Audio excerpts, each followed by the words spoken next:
Magluluto po ako ng aming breakfast. Oatmeal. Oatmeal lang po tayo ngayon.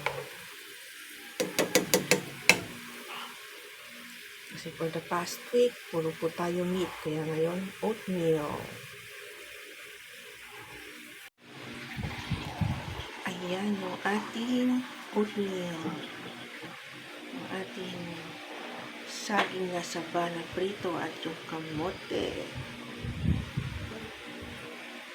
Ayan, coffee is life.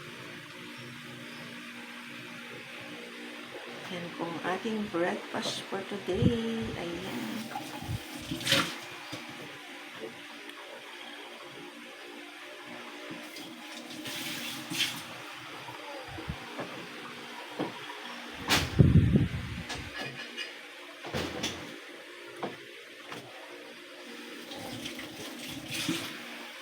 Good for the heart kasi ma-fiber ang ating oatmeal. At ito naman, calcium.